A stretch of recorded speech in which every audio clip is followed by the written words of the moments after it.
days straight of sitting in this plane is where we take cat naps. You know, you either, if there's 3 of you, you have one guy sleeping in a bunk actually in the plane behind us, getting some hardcore couple hours of sleep. And then between the other 2 guys, you try to stay awake, and then if somebody's feeling like they just have to close their eyes for a little while, then the other guy kind of sits forward a little more, you know, gets some coffee, chews some gum, talks with one of the other crew members. Remember I told you about the load master or the flight engineer. And then the guy that is ready to take a nap would go ahead and close his eyes for a few minutes to half an hour or so. And then we would just rotate it that way.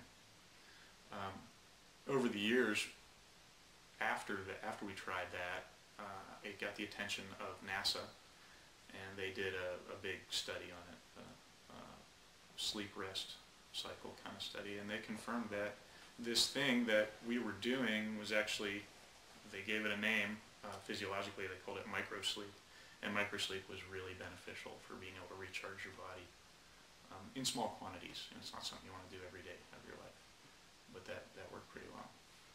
And you reminded me of a story, if I can kind of spread out on this. The very first night of the air war in Desert Storm was, I think it was in February of 91. We were going downrange, we called it downrange from Europe into the Middle East, into Saudi Arabia is typically where we would offload people and equipment, weapons, things like that. And we had heard talk before we left in our pre-flight briefings from the intelligence people, the intel guys we call them, to prepare for some differences in our flight plans going home later that night. And we didn't know exactly what that meant, but what we found out when we were on the ground in Saudi Arabia was that on our way back we were going to have to stay very alert because we were going to have a lot of potential conflicts with other aircraft from friendly nations going the other way. And what that turned out to mean was, as we were flying back home to Europe, it meant the entire coalition strike force package for the first night of the air war was called Air Package Q, was heading our way, so it's heading at us. Okay, so we had taken off in our big lumbering transport plane, and there were literally package formations of fighter jets coming at us. And although the air traffic controllers tried to do their best to get us in a safe distance from these fighter packages and bomber packages, we had to kind of take matters into our own hands and coordinate with the other transport fleet planes that were heading back up north, while all the fighters and bombers were heading south. So we were offsetting our altitudes and doing technically different things to ensure that we didn't run into each other, because that would have been a bad way to have casualties, obviously. And that same night happened to be when we were really making the varsity moves on the taking turns sleeping. So when it first happened, I was the only guy on the flight deck. We're looking out the front window, seeing what was coming up on our radar screen and visibly in front of us. And so it called for a little creative maneuvering for an hour or two. But and we didn't fully understand what we had encountered until we got back home to Europe. You know, and that was like the first and technically last big airstrike package of the war. And we just sandwiched in between. So that was, kept us awake, kept me awake. Yeah. So, did you like stay in touch with family and friends back in the States? Another great question. Something I was just thinking about. Yes, definitely. Although it was much harder back then. It's something that's almost unimaginable now, unless you're watching, you know, movies of real heroic veterans, you know, like World War II era, where you got a letter, you know, on paper in an envelope with a stamp on it, you know, and it took a month or more, months maybe, to correspond that way. Not quite to that sort of degree, but certainly in the early 90s, there really wasn't much email yet. I mean, there was, but certainly nobody had a smartphone. so no texting, no Facebook, no Skype, typically no even checking of an email account, because very few people had one at that point. There were phone calls on occasion, although you're halfway around the world. Long distance was a luxury that most people couldn't afford for any length of time on traditional phone lines.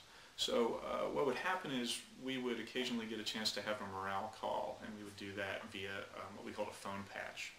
We had high frequency radio transmitter receivers on the plane, and we would call to a base, a military base, typically an Air Force base, and get them to make, in fact, we'd call back to Travis Air Force Base here in California, and then ask that the operators there that we were talking to on the air radio would dial a phone number, patch us together, and we were able to talk.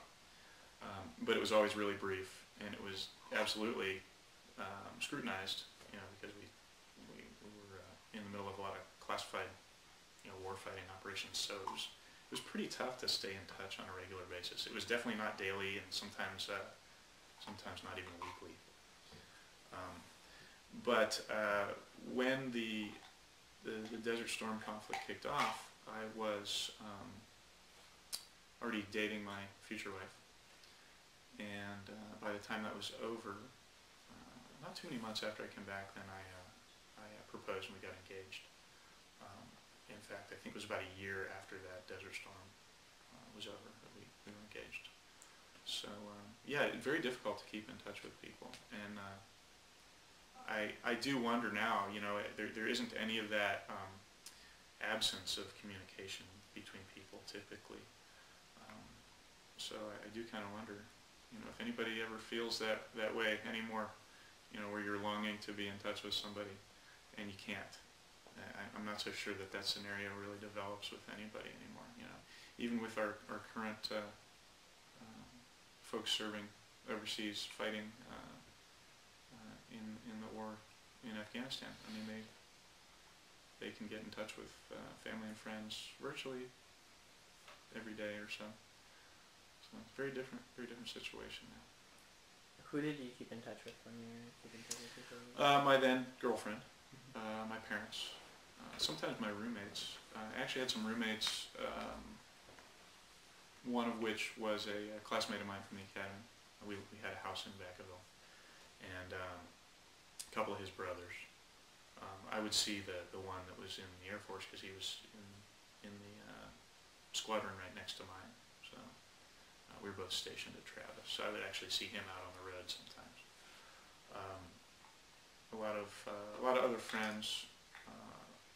Most of my friends going into adulthood, I had either from high school or from school, from college, from the academy, and it was relatively easy to keep track of the ones that I had graduated from the Air Force Academy with, because they're in the Air Force with me. High school was a little more difficult, and it was kind of funny. I remember going back to my 10th year high school reunion. Remember, I just mentioned a little while ago about I looked back on how much we had done in just 10 years of adult life, and I can remember going back to my 10-year reunion and kind of smiling and shaking hands and hugging friends and stuff, and remarking how nobody really looked any different and how cool that was. And but I also remember thinking, I don't know what to say. I mean, I can't even begin to describe what we've been doing in the last 10 years. I kind of wanted to hear about what it was like as a civilian for the past 10 years, and it was interesting in their own right too, but it was so very different. I really felt out of place at that event, and then it wasn't quite the same feeling. I think I went to one more reunion, like 20th high school reunion, and that didn't feel quite as strange. But I do remember feeling kind of almost alienated going back there after all of those experiences across such a short period of time. I got one. Referring back to the Scud attack, what kind of emotions were you feeling during the attack? Or what was going through your mind? Yeah, I guess I described what was going through that other guy's mind, huh? I was worried, but I was actually appreciative that there was something to do. There was something important that I knew I needed to do at that moment. That was to help somebody else out, potentially save somebody else's life. And that kind of brought a sense of calm to it.